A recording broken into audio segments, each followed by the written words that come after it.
grab some alcoholic. Grateful to be here. Always grateful to be back here. It's a special place. It definitely where my recovery started, and it changed my life being here. Here to tell you, what it was like, what happened, and what it's like now. My sobriety date's 5/21/16. I got a home group that's keeping it sober in Aberdeen. I've got a sponsor. He's got a sponsor. I reckon we'll start with some of my background. I was born at Duke Medical. I was adopted at birth by my grandparents. They were Christians. I was raised in a church, raised in a good Christian home. Drinking was not allowed in the house. But like I say, Mom and Daddy, they believed in. I got two brothers and one sister. My biological parents are both dead. Mom and Daddy's dead. And my sister's dead. None of them, part of them had alcohol was involved, part of them not.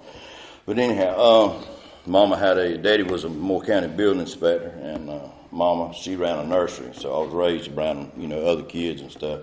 I had every opportunity. I wasn't raised in any violent environment or anything. I got no excuses to blame any of the things that happened on anybody but myself. Like I say, I went to church, was made to go to church every Sunday. I don't recall wanting to go, but I didn't want to go to school.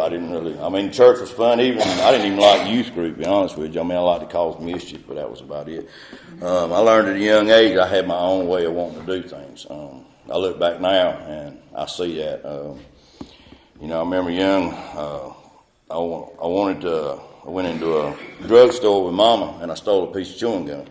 3-cent piece of chewing gum. I had a nickel in my pocket, but I reckon now if I look back, I had the money to pay for it, but I'd rather take it because it wasn't mine, and I didn't want to spend my money. So, that's the way I look at it now. Back then, it was probably just because I wanted it, and I wanted what I wanted, and I did what I had to do to get it.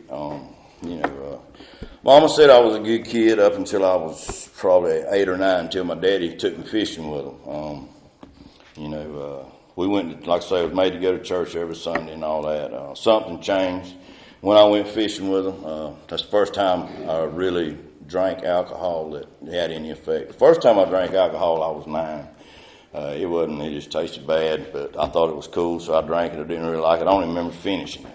But like I say, I was raised in Moore County, and then went to school there. I didn't care nothing about school. Didn't want to go. Did what I had to do to keep from getting whooped, and that was it. And that wasn't always, I took a lot of whippings because I did not like school. It was pointless to me. I'd rather be fishing or doing something like that. But anyhow, like I say, I started. I had my first drink when I was 9. Like I say, it did nothing for me. But I went on a fishing trip when I was 10 or 11, anyhow. That's when Mama said things changed. My cousins, I sat between them riding on a 4-hour trip down there to get to riding to the beach to fish for a week. And they let me have a Budweiser, and I drank it on the way down there. And they might even let me have 2, but I remember that. I remember there was a change. I felt good. I got real mouthy, talked the rest of the time. All this is what they told me later on. Like I say, I thought I was on top of the world. I was one of them. They were grown up and they were having fun. They always looked like they were having fun. And so, it started there. So I got a little curious about it, and I started finding ways to get alcohol. I worked in tobacco, so I started looking at things a little bit different. I knew there was alcohol around. It never fazed me before. Didn't care nothing about it. It wasn't part of, my thing. But after I had that experience, then I started really, that was one of my things. I said, I felt so good going down there and fishing with them, being like one of them. I wanted to be just like them, so I wanted to drink. So I would start slipping alcohol and stuff, and I would get, and then, I found a jar with a little bit of, looked like water in the bottom of it. It obviously was not. That really did put a different spin on things. That became my number one thing I sought after, and that wasn't really available all that much, but I started checking jars regardless. Especially being around barns and there's a lot of people, that's just the way it was. But so I liked working in the back. It was more partially for that, but I get to make a little money, and if you got a little money, you can find things or whatever you need. So It didn't affect my school too bad then because, it was a weekend thing. I get paid on Saturdays after we get done working. So normally, things would happen there. And I lived across from a pond, so I could always slip down there and do what I needed to do. I'd go down there and find, drink whatever I could come up with. I didn't ever really carry many people with me because I sure wasn't going to let this secret get out. I tried to hold it to myself. And then me and my cousins would get together and find out they did the same things. School wasn't ever always, that good, so it didn't really affect. It didn't affect as far as my schoolwork then. I got involved in football, 7th, 6th grade, 7th grade. I was pretty good at it, really took a liking to it. So, backed off a little bit on some of the other things because, of course, that would definitely get you kicked off football. Of course, smoking, I'd done started smoking by then. But that, still I did what I wanted to do. I made ways to do what I wanted. I always had the willingness to misbehave. I always found a way to do it. That was my thing. I don't know why I was so rebellious. I just didn't. Like I say, I wanted what I wanted. And now when I look back, I know what it was. I was just, I had that in me that I wanted what I wanted. I was selfish.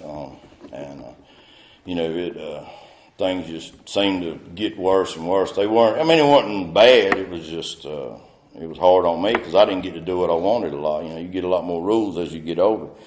They expect more out of you, and I still wanted to just be rebellious, do what I wanted to do, basically. But anyhow, I went to high school. That's when things really changed. I got thrown in with a group. You find you fit in, get in where you fit in, and I found a bunch of more that were just like me, and things really took off from there.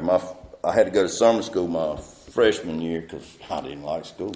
I was trying to play football. That didn't work out so hot because eventually the drinking and the smoking, they had a smoking section back then. I got caught in the smoking section, and so I just give up on football after my second year playing, when I started my second year.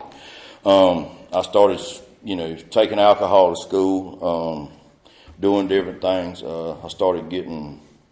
I wasn't getting arrested. I don't know what it was back then. They just give you a bunch of community service. I washed fire trucks for so long.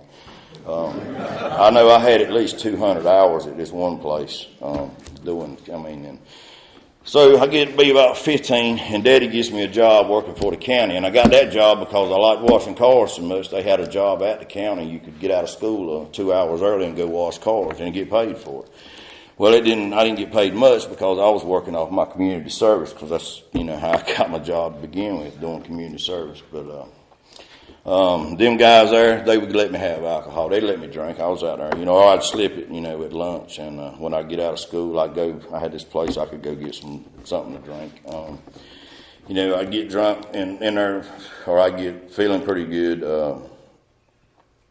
when I'd be in there washing the cars, and I was left alone by myself, so that was a bad idea. And like I say, the stealing stuff to get what I wanted, I would buy steel gas to, put in my car because I'd spend all my money on alcohol to get me, because it costs more when you can't get it legal. That's just, I don't remember what it was, but I know making $3 an hour, it was, it took a lot of hours to buy some alcohol. But I'd get caught at work. Daddy would get me out of it. He bailed me out of everything. I couldn't take care of myself. I wasn't even trying to be responsible. Life was just, I was going to do what I wanted. I knew Daddy was going to bail me out, so, I had an out on that. Drugs is a big part of my story. I try to keep it out as much as possible, but it is part of it. And it definitely had some things, but alcohol was my always go-to. That was my thing. But anyhow, like I say, I've got this job, and when Daddy started realizing there was a problem was, I was messing around in one of them police cars when I was supposed to be washing it. And I've been back there about an hour, and I had me a pint bottle in my back pocket, and I had it hid, so I get to drinking on it, listening to the radio, playing with everything in this man's car. And I found his taser, and the old tasers looked like a long flashlight. It had a button on it, had these 2 prongs on the end. And I'd sit there and play with it. What I didn't realize is down the side of it had these 2 strips. They were connected to the ones on the top, so if somebody tried to grab it from them, I reckon it'd knock them out. Anyhow, I get playing with it. Well, I grab it like that, hit the button. I woke up later laying there with the thing beside me, everybody standing around, the deputies there, the boss man, Daddy, and I'm knocked the hell out on the floor. So anyhow, I don't know what I got after that. I didn't lose my job. Somehow or another, Daddy, he was in big with the county, so he kept my job. I don't think I got paid for a couple of weeks, but I was required to show up. I don't know that I made all that much money working for the county. Like I say, I was constantly getting in trouble. I got hooked up with some guys. We were stealing motorcycles. We were stealing a lot of things just to have fun with them. We didn't, hell, I even took some of them back. I'd get done riding them and I'd trade them in and go find another one somewhere else and leave it somewhere where they could find it. I wasn't trying to keep it. I just, I wouldn't. And then I messed up and I went and sold one of them to buy some liquor one night. I rode it to a club they had called Sneak. It was a little teen club. I rode it down there drunk and sold it when I got there. And law was looking for me the next morning. I run from them. That was a big mistake. Run from them on another motorcycle. When they did catch me, it just got bad. I think that's where the 200 hours came in. For some reason, I didn't have to go to jail then. But I did eventually get to go. Something had anyhow I made it through high school somehow.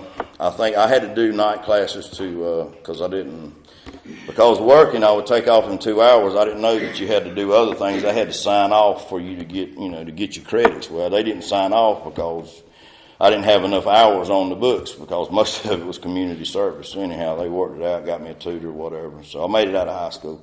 Then I went to college. College was all right. The first year I went in, I was good with my hands. I could work on stuff. Still didn't like schoolwork, but I could I could get by because my brother, he was in tool and die, and that's what I wanted to do.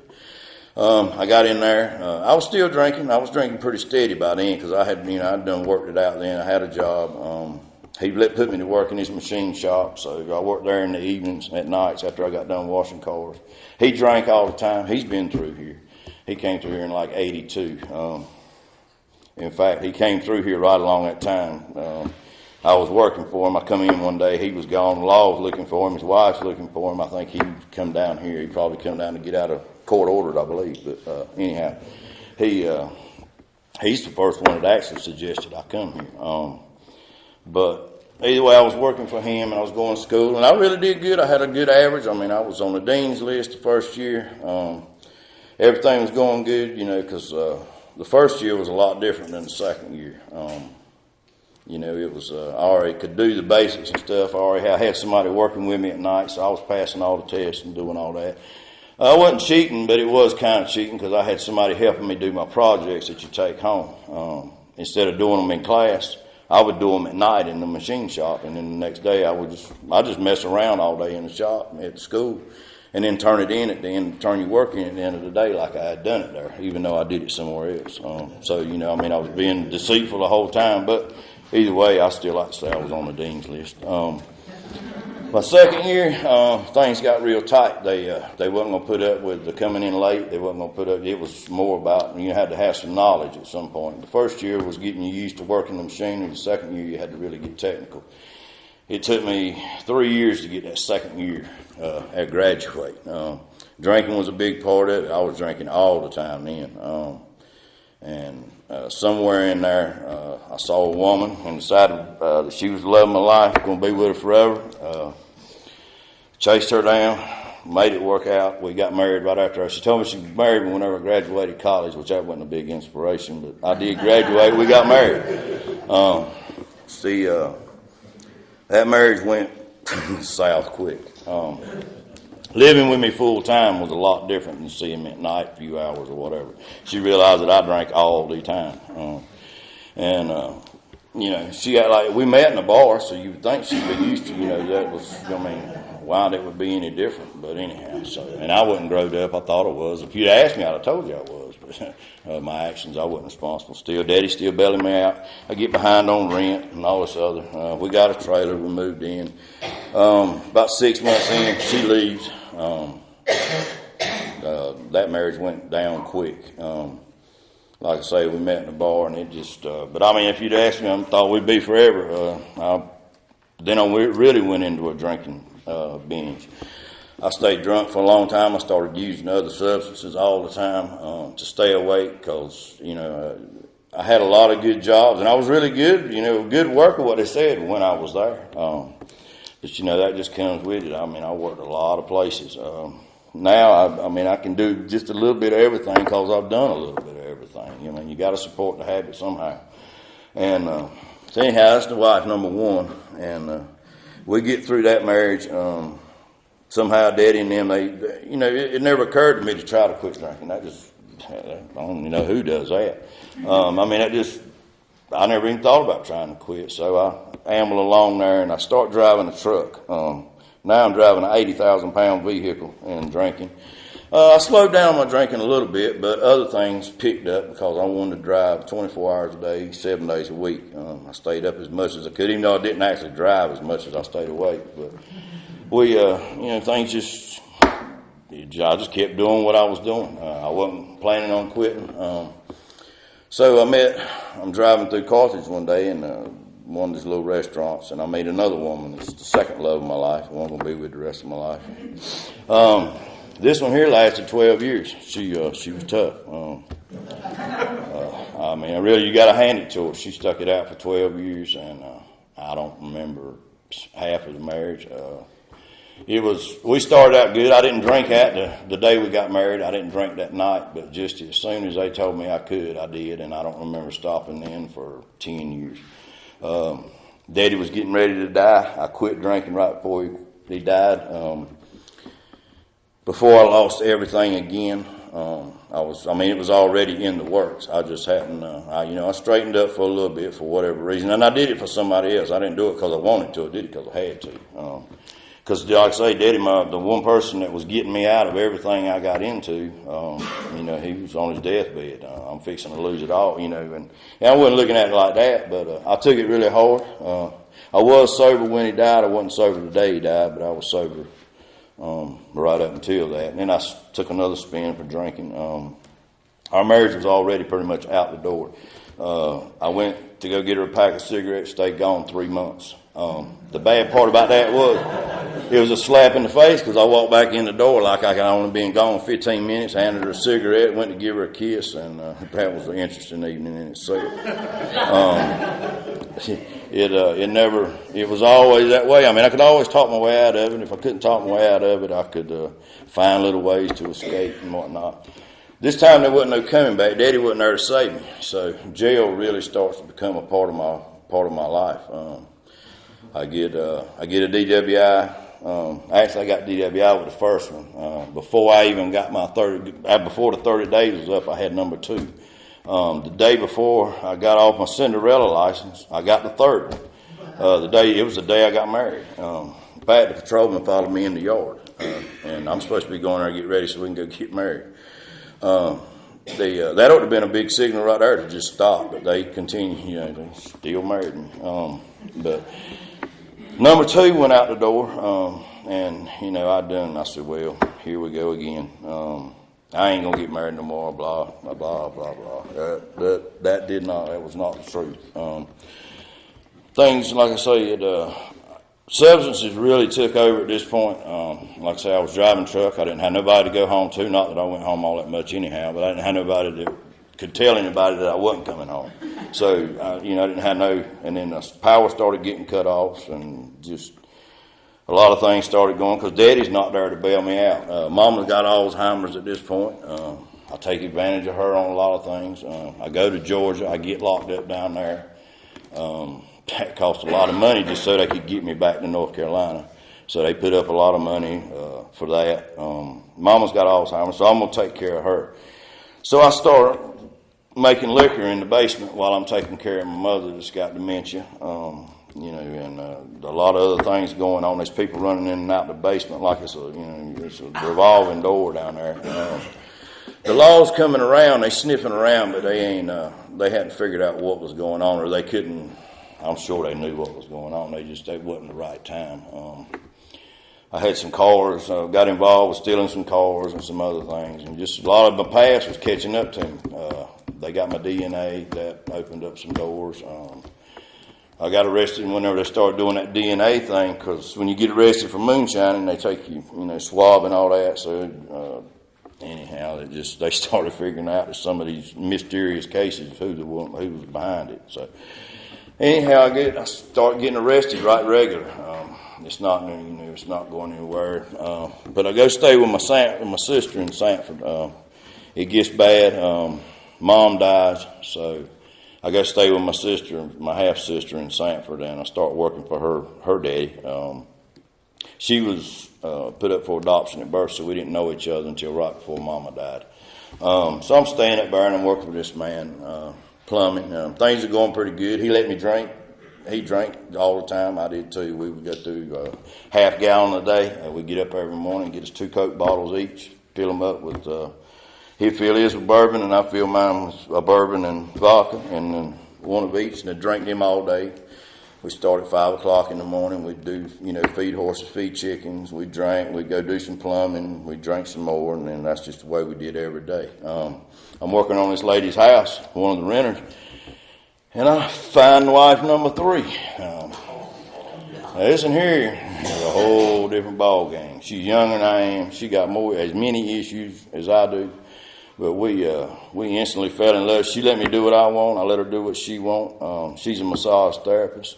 That's a lie. She's a prostitute. I sugarcoated it back then, which she was marrying something I don't put it just is what it is. I lied to myself and everybody else and said that, it wasn't like that.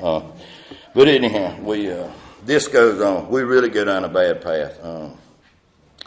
We start losing things. We start really heavy into drug use. I'm drinking all the time on top of everything else. I can't even work for family no more. We come into a lump sum of money because Mama died. Anyhow, I get that.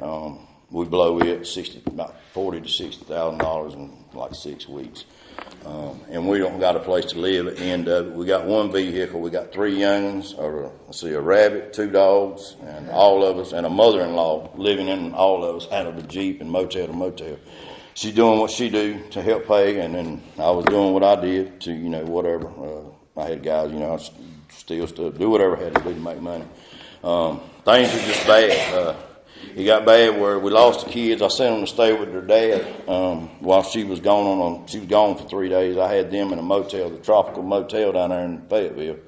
We'd been in there for 3 days with me and 3 youngins, 2 dogs, and a rabbit.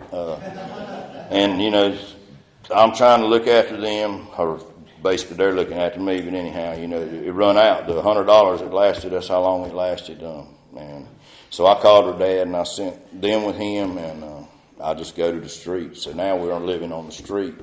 We saw each other once in a while. She ain't like me, I ain't like her. We got together for whatever reason once in a while. So I'm living on the street now. This lasts for a while. I was bound determined I wasn't going home. I was exhausted and all. I was stealing. I was doing whatever these guys asked me to, to make a little money or to do what I had to do to get by. Eating out of trash cans, all kinds of things. Well, I finally give up, or, there was a lot of coming backwards and forth. My family tried to get me, I'd come and I'd stay for a little bit, and as soon as they turned it back or let me use their cell phone, I was gone again. I'd get a little money, I'd rest up, and I'd run again. They'd bring me back, I'd run again. I just wouldn't stop. It was a never-ending thing. There's a lot of stories, I was going to jail for every little thing. It just seemed like I was in and out of jail. Well, my brother talks me into coming to Samaritan here. And I got here. I didn't want to be here. I came, I logged in. I said, well, I'll give it a try. Maybe something will be different. I came through and, things changed. They give me a little bit of hope. I had hope. It worked out good. When I left here the first time, ain't no way you convinced me when I walked out them doors that I was ever going to do any stuff again. And basically I had one thing they really didn't want me to do, and that is don't contact my wife. So I go to the Dunn house. Things is getting good. I got a truck. I got a job welding. I'm making about $18 an hour. I was able to buy a truck. I got things. I get a cell phone. I get all these little things that you got to have when you get out of treatment. Then, the last thing I needed was a cell phone, number one. But, I got everything come easy. I'm like, well, shoot, this sobriety thing might work out. I'll get what I need. And I made it 90 days out. I made it to 5 months to the day. On Christmas Eve, of course, feeling, whatever you call it. I wanted to see her. I felt like she's alone or whatever down there. So I called her, got it. Well, I've been talking to her a little bit, though. It wasn't like it just happened overnight. I had been kind of slipping around and calling her and doing, we've been staying in contact. She found out I got a job and had a little money. And I was going to go down there and rescue her because I'm sober now and everything, my life's never going to go back the way it was. Boy, was that a big lie. I call her, I go down there, pick her up, and I'm sitting there, and all I got to do is drop her out, go left, and go home. My brother's on the phone begging me, look, just come home. We don't know what's happening. Because I had just got kicked out of the house I was living in for not coming home. So when they found all this out on Christmas Eve when I called, because they had called down there to see what I was going to need. You got to fill out paperwork to go home. Well, I didn't do that, and they wondered why. So they called down there, and they said, well, hell, we ain't seen him in 3 days. He ain't showed up for work. His stuff's here, but he ain't. So I answered the phone. I'm acting like nothing's wrong. And he's like, look, we just talked to Miss Pat. I'm like, oh, Lord. Anyhow, so I looked at her. I said, look. She said, well, why don't you just go on and you can come back and get me later. But that thing had already clicking. That was done. It was a done deal. I wasn't going to go home. Because I know to go with her, at least I was going to have some fun. So I thought that didn't happen like that. I felt miserable that night. It was that's the worst period in my life. I got to where I hated waking up every morning. Next thing you know, it wasn't 30 days. I'm laying in ICU. I done lost about 40 pounds. I got a staph infection around my heart. They got me in ICU for 26 days. They kicked me out for use in the hospital. They couldn't figure out why they couldn't get my stuff under control. They'd get me about healed up, and then she'd come visit, and all of a sudden everything would go crazy again because I was using in the hospital. They trying to keep me alive, and I'm doing everything I can to kill myself. I'm on a heart monitor. I'm taking all kind of antibiotics, so I'm just, they already had me hooked up, so all she did was she was over. I was letting her be the doctor, which was crazy because I've OD'd twice. I've woke up, been brought back twice. Once in a parking lot at McDonald's, and I don't even remember where the second one was. It was just, I know I woke up in the hospital. That's what it was. But anyhow, that time, I had broke ribs when I got there. I was a mess. I didn't even fill out under my family couldn't find me. I was under somebody else's name in the hospital. But I get out of there, and I go straight back to the street, go to her. We get thrown out, so I go right back to the street. Wasn't a couple of days. A little bit of money I did have on me, or that I had managed to come up with. A family member did come see me and brought me a little money, thinking I was going to buy food with it. Anyhow, I got out. When that money was gone, she was gone. We're back. I'm walking the streets of Fayetteville again. It's the middle of winter. I'm coming to the end. I'm praying every day that I don't wake up.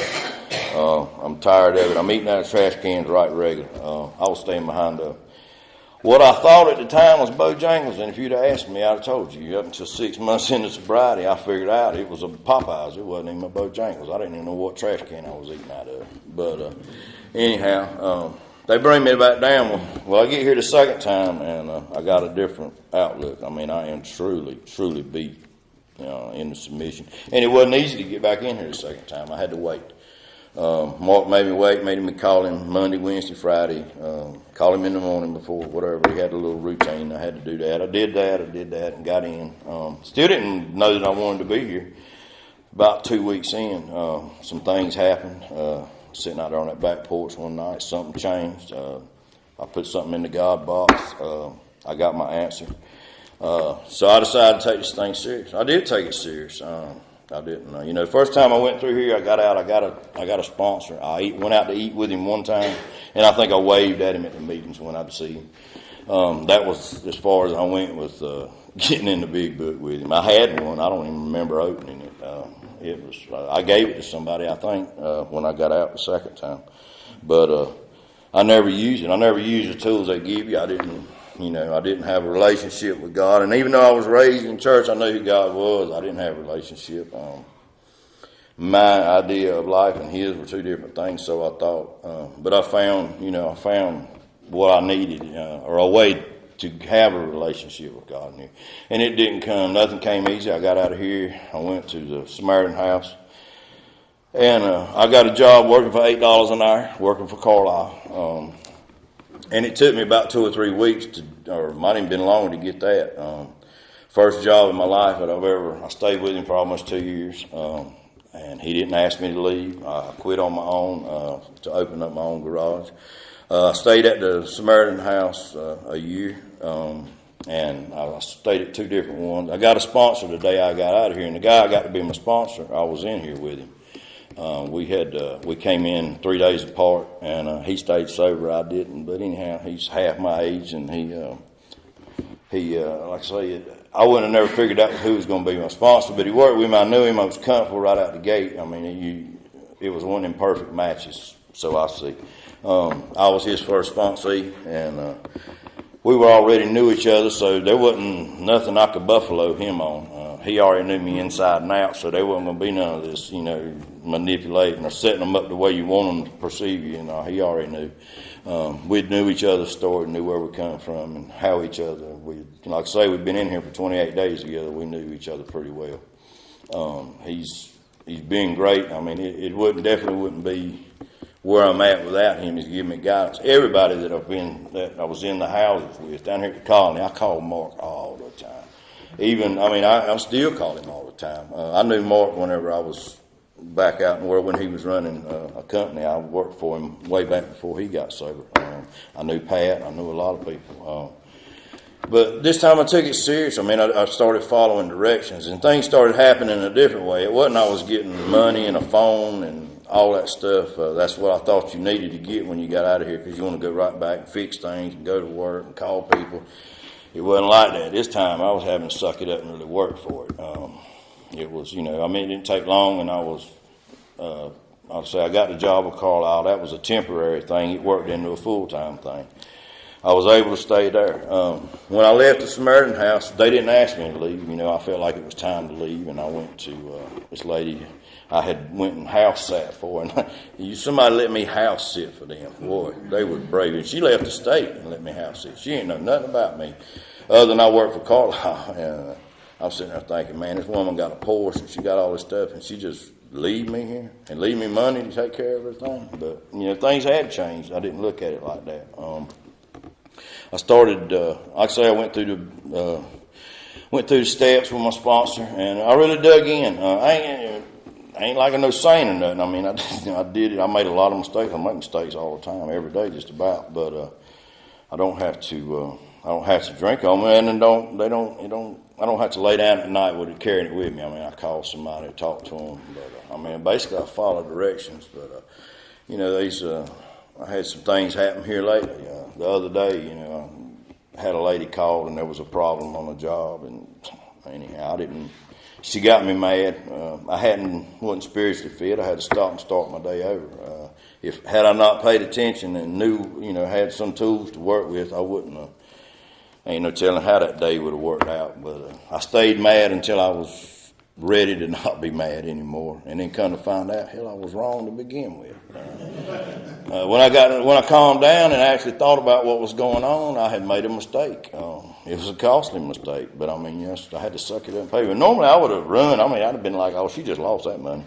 But I was able to fix it. And I ain't saying I like fixing it, but I did it because it's the right thing to do. I don't steal no more. If I do, if I took anything, I took a lot of time from my family. I hurt everybody I was in contact with, and I got an amends I've been wanting to make for about a year now, and making amends was a big deal when I started doing that. That's a humbling process, but it's boy, it feels so good when it's over. But this one, it ain't time evidently, but I want it to be time, because I still want what I want when I want it and how I want it, but it don't work like that. I'm glad it don't, because if I hadn't had the struggle, and I got a life today. I live on a horse farm. It's a beautiful place, and the lady likes me. We get along great. She told me I could stay there as long as I want. She bought me insurance for Christmas this year. So things are going really good, but I know at any point, if I forget who I am and where I come from, where I'll be, because I done it. I didn't like it. I don't want to do it again. And it all started right here at this place. Like I say, I started paying attention, and when I got out of here, I didn't know. I really still thought wasn't sure about how this program worked, and still don't know how it works. I know it does. I don't know why I don't want to know. Because I'm probably one of them, if I ever figure out how it works, then I'll start figuring out how to tear it apart and make it work for me. And I don't want to do that. And, I'm actually scared today. I got good fears, but I don't mess around the places I used to. I got family members I won't even go around. I'll see them and speak to them, but I know not to go around them because they still do what they do. And it's just one of them things you have to pick and choose. But I had to change everybody I was around. And now I got to go to Universal Studios a couple of weeks ago, and I ain't been there since I was 22, and I ain't never rode a roller coaster sober. And when I did ride them, I would never ride them because I was always drinking. And you don't get on a roller coaster, not like they got now, drinking. It just ain't gonna work. But it was pretty cool, People trust me today, and it's hope. I got out, and my brother come to see me. I thought he was gonna come down. He's gonna take me home, and everything gonna be great when I got out of here. He sat me down at that back table. He said, "I don't know what you got planned." He stopped. He said, "I'll tell you what, you ain't gonna do. You ain't coming home with me. So you're going to have to figure out what you're going to do when you leave here." I'm like, "So I thought y'all, we was all good. Now I'm going to be better." No, you ain't doing that to us again. But they hadn't had to look back. Now they trust me. I can go in their house. I still don't. I knock every time I go in somebody's house. I don't just, they come home and I'm sitting on the couch. So that's the way it used to be. Somebody walk in, I'll just be sitting in the house. And a lot of times I ain't even know them. It's just the way it was. But, I've lived out in the woods under trailers, but it's not like that now. I don't forget things that happened back then, but some of them aren't so clear anymore, and I'm thankful for that because there's some things that got taken away. They needed to go, like the baggage.